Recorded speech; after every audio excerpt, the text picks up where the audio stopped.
I'd like to introduce my esteemed panel. We have Sarah, who has morphed into Andy from Ruggerbugs.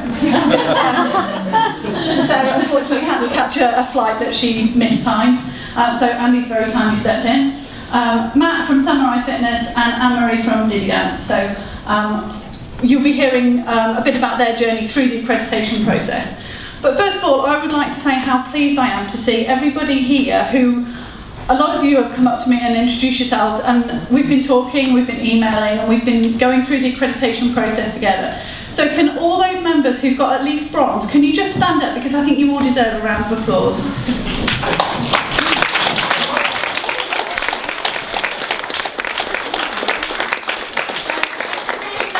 So many of you here today, so yeah, you all deserve a real pat on the back. So yeah, like I said, we are the independent accreditors of the CAA, and I think the fact that the CAA had the foresight to appoint an independent body to do their accreditation speaks volumes for the ethos and integrity of the CAA itself. So the membership fees are the membership fees, and then the accreditation fees are to support the work that we do to help you through the accreditation process. Just to give a bit of clarity over how the accreditation process works for those of you who are thinking of joining or who've recently joined and haven't really got your head around the accreditation yet, going through the accreditation is a condition of membership.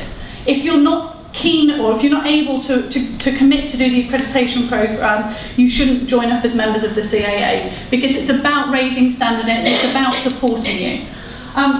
It is supposed to be a supportive process, and you will hear from people that it isn't that scary. It's not supposed to be, we're not there with a clipboard telling you you've done stuff wrong. It's a collaborative, supportive process, and I hope that by the end of this session you will realise that. It's designed to fit in with your timeframes and your budgets. You have 3 years from becoming a member to get fully accredited, so that you can do it as quickly or as slowly as you like, and it's supposed to work within your time frame. So that if you have got a particularly busy period or busy time of year, or you're going through, you're sorting out your franchising or whatever, that's fine. Go work with your priorities for your business. We're not here to dictate and make you jump through hoops. And the ethos of the accreditation is that it's as light touch as possible, but being as robust as necessary. And we've had feedback from people that actually the process that you've gone through, that's actually made you tighten up a few things or dot a few I's and cross a few T's, has actually been really helpful for your business.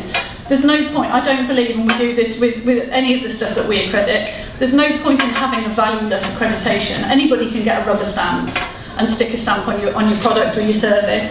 It has to mean something. So we have got, there are requirements, but they're not scary, and we are here to help you through the process.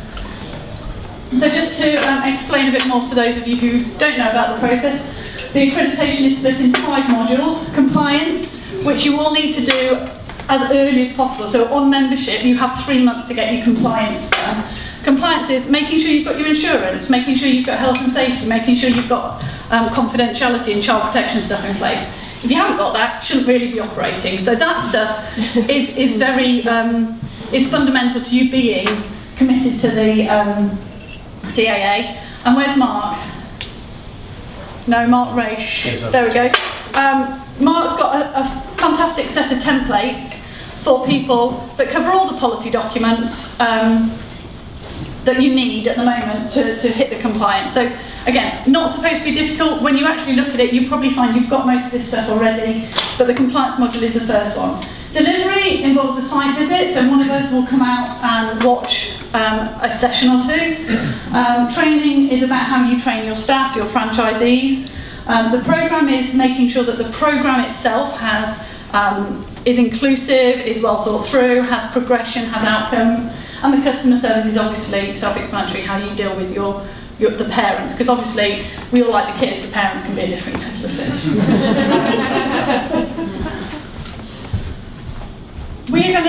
The accreditation programme is evolving, as these things do, and every year we're going to be putting in updates. The updates that are coming in January have been have come about by some work we've been doing with Reality HR, so thank you very much to Reality HR for their input, and they're going to include employment contracts, a disciplinary and grievance policy, and the right to work check process. Those of you who haven't, there we go, this is your play.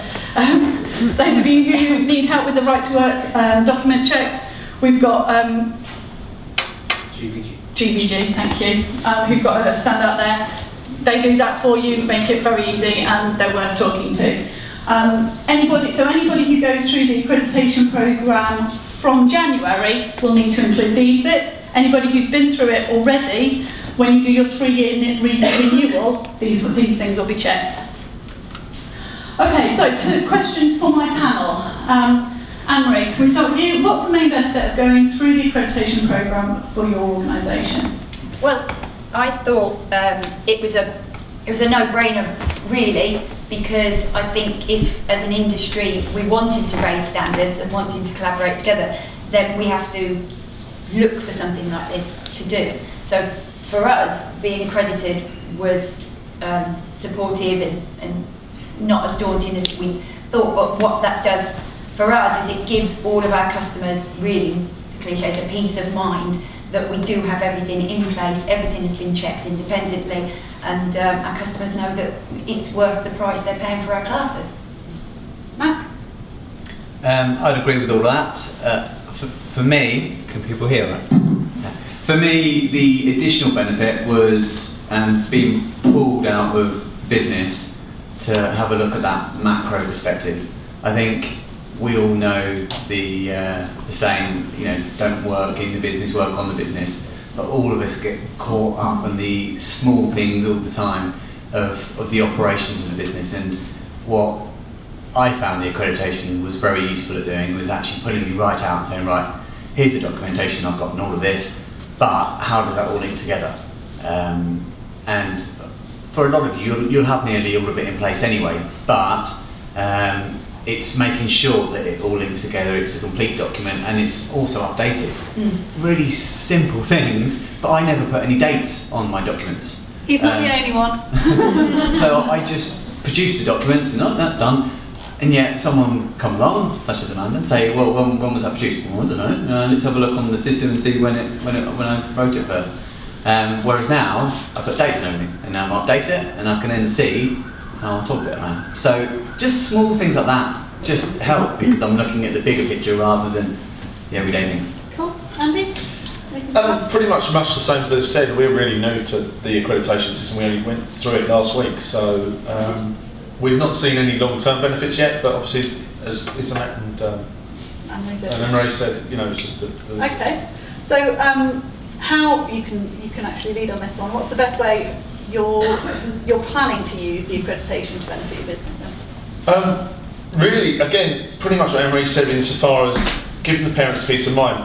We've been doing what we do for 10 years, and we've always been wanting something to tell us that we're doing a good job. We know that we're doing a good job. We try to strive to be the best at what we do, and I think everybody, hopefully, doing the right thing does the same. But we just, when we first saw the CAA and what it's all about and the accreditation, it just ticked so many boxes from our point of view. I mean, hashtag parents' peace of mind is really just sums it up, I think. Okay. Matt and Marie, have you guys got any innovative ways that you've used the accreditation for commercial benefit? Has it helped with marketing, PR?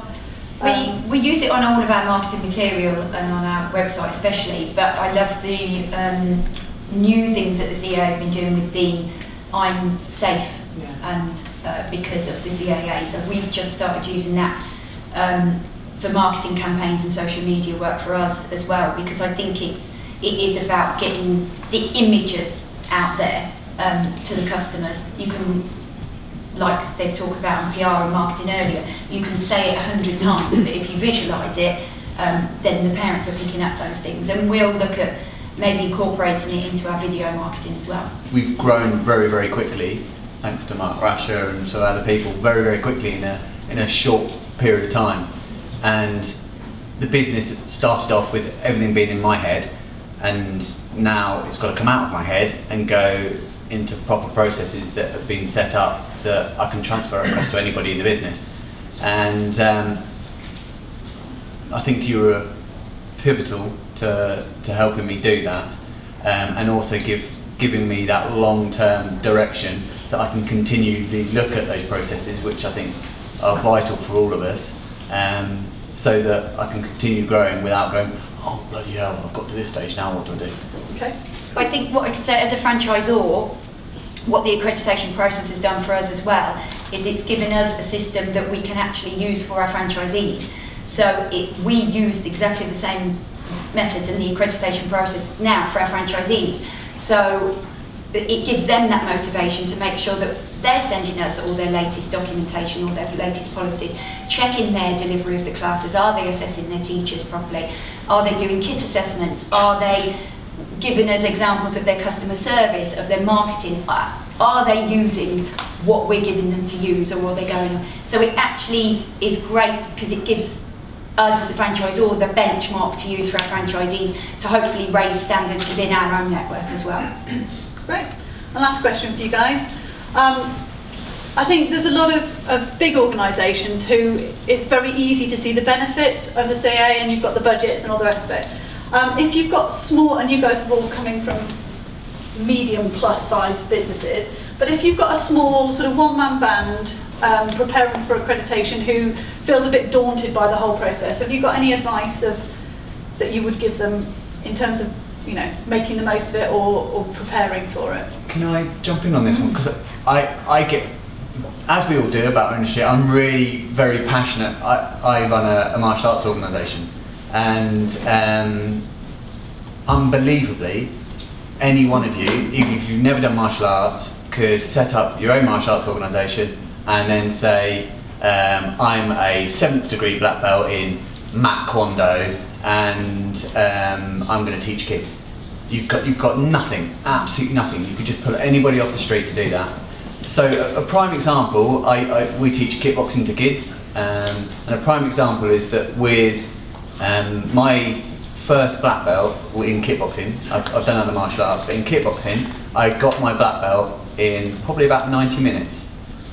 I'd done other martial arts before, but I was assessed by the WKA, which is one of, if not the biggest kickboxing organisation in the world, and they gave this black belt to me after 90 minutes because they could just assess whether I'd done it. So that's a really reputable organisation that given me a black belt. I've since gone on and got black belts from what I consider reputably. But going through the CAA as a one-man band, you've then got proof behind you that you're not just somebody that's got something off the back without any accreditation behind you, without any safety procedures, without any certification. So what I found invaluable about the CAA is that they not only provide this underpinning foundation, which is fundamental to all of us, we all need in order to raise the standards in child activities, but also they listen specifically to your industry, and actually how can we develop within that to make things safer? How can we stop anybody setting up a martial arts organisation and then teaching kids without any background? And I think that's crucial, not just for us, but for everyone's kids. I think it's what you've got to see the accreditation process as is a checklist. It's just a checklist to help you grow a reputable, ethical business. Don't see it as an assessment and a rigorous, I'm going to now come in and analyse and scrutinise everything about your business. It's not that sort of a process. It's we want to support you, we want to help you grow so that you grow your business from the start in the right way. Not grow it in a way too quickly or too fast and then realise you've made mistakes and then, God forbid, the worst should happen, somebody gets injured. So it's, if you are that small business, and don't be daunted by it, see it as a really positive, supportive way of starting and growing your business in the right way. Yeah, I agree insofar as don't be scared. For us, literally 3 weeks ago, we said we're going to go down the process because we got a red letter because we've been a bit late in not doing the first bronze. And we got all our documentation together. we was like, oh my goodness, are we going to have enough? Are we going to be all right? And the guys are really helpful, really supportive. If you're not sure of something, you just contact them and they'll get that for you. When we went from bronze to gold in 2 weeks, and we weren't panicking, but we were. Yeah, just a little bit. But we just got so much documentation together for the gold, and Amanda came over and we had a little meeting, and we had Vicky and I, who helps us do it, one of my employees. We sat down after. All that stuff we didn't really need, because we went through everything. It was a lot more chat than actually going through the documentation bit by bit. They're not going to analyse every part that you produce, but it's about getting a feel for the business, knowing that we're doing the right things, and not being scared, because if you're doing the right thing, which hopefully everyone is, if they're here, you kind of already preach into the converted. So yeah. You know, yeah, of course. But if you're not doing the right thing, it doesn't matter. It helps you do the right thing. And I think that's something that I've noticed a lot with going around to see, to do the site visits and to meet the members, is that actually most of you are doing a really, really good job already, and it's just about pulling the information together, and what you end up with then is a real sort of sense of achievement, because you know that you've got it. And I can see some people nodding in the audience now, and I remember you going through it and sort of going, oh well, we do have that, and yeah, we do that right, and our programme is very well thought through, and we have got clear objectives, and our customers are very happy. And actually that's really reassuring. So it's much more about that kind of celebrating people doing it right, supporting those who want to get it right, and getting rid of the cowboys. And that's why we're all here. So actually this is it's an important movement, and I'm really proud and honoured to be a part of it. If you have any questions about accreditation, you are very welcome to contact us. The CAA_accreditation at fundamentallychildren.com will find us. That'll probably go to Sue first, who will help you with any of the compliance stuff. I've got business cards. If somebody wants to contact me directly, feel free. Come and find me afterwards. But thank you very much for listening. And does anybody have any questions? Ask a question. Now you've got your accreditation, how do you present that to your parents? Do you get questioned by the parents about what it's all around? We've been promoting it. We haven't actually been questioned per se. It's about anything that's new out there, because this is quite new to the whole world, really, insofar as getting parents to understand what it's about. And I think we're putting it out on social media and putting it out on our emails to our customers. We'll do a Christmas newsletter, and it'll probably be the front page of that, and we'll sing and dancing sort of. But it's like anything, I suppose. It's just about educating the customer, whatever you're doing, and it's educating them that, as you say, you can, as was said, you can just set up anything. But if you've got that accreditation behind you, and it's like buying a car. If your car hasn't got an MOT, then are you going to buy it? So you're actually using the accreditation as a way to, you're pushing it out rather than just expecting parents to ask you about it. It's going to be on all our flyers, and we're going to put it on our website, and it's going to be out there really. And we've been doing a bit of tweeting at the tweeting party on Monday. Keep it up. Thank you. So, I'm on that one back. Sorry, Tony. Just say your name and company, please.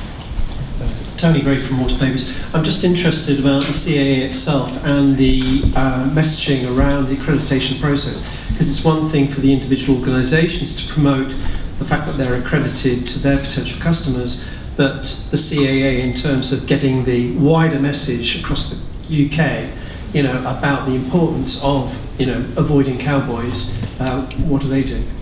That's probably a question for you, Sue.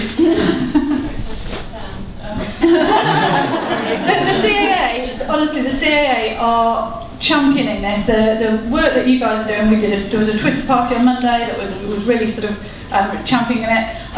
And as momentum grows, it's going to be one of those snowball effects, because the more people or more members you have who are shouting about it, the more chance you've got of a parent coming up to a cowboy and going, are you a member of the CAA? Yeah. And somebody going, no, and they go, well, I'm going, I'm not going there then, don't know. I mean, I think that's where we need to get to, and I think everybody involved in the CAA, and I'm pleased to all of you members out there, the more you shout about it, the more powerful the membership will become. And I think and we've got Suzanne and Mel are working, and Suzanne and Sam are working round the clock to kind of make sure that those messages are going out there. Yeah, I'll just pick up on that one as well. We're going to be working with Bump PR next year. We've got a number of campaigns which Suzanne is working with Lisa. You might have met her today, she was here, she's a bit poorly, so she's just gone. But so we're actually got a PR agency, we'll be doing it reactively, so picking up things in the news. So you've probably heard of what's happened recently in the football area of things, so we'll be picking up that next week, and we'll also be running a few campaigns throughout next year as well. But actually, it is quite important that you as members are flying flag for the CAA. You know, that's part of it. We have posters and flyers available out in the atrium for you to take away with you, and we can get more ordered. It's about sort of shouting about it, you know, rah-rah, to the fact that you're prioritising parents' peace of mind. You know, that's what it's all about, really. And that's actually running in 130 NHS hospitals and antenatal units across the UK. So obviously there's catching parents at the very, very earliest stage of their journey. But that's what it's all about. It's about telling people about us, and you guys telling your customers about us too.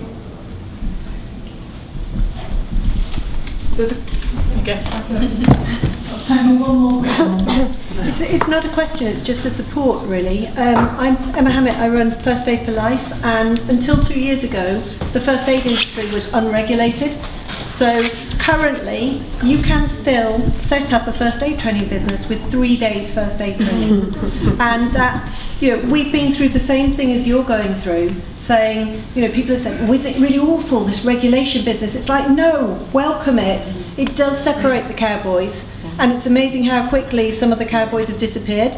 So it's the same in the first aid industry as in the children's activity. People assume that, I'm sure everybody would have assumed that if you went to a first aid training provider, you would go to someone who knew what they were doing and who'd actually used their first aid and have more knowledge than you had. It's not the case. And until somebody starts telling you that it's not the case, like, you know, I've always assumed that when I sent my children to the to children's activities, that it was fully regulated. I never even questioned that it wasn't.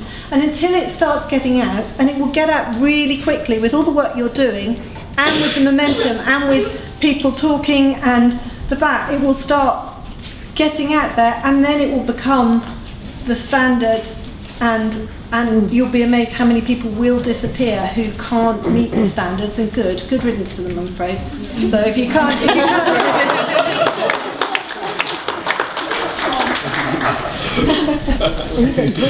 want gold standards for the businesses we're running in. Thank you.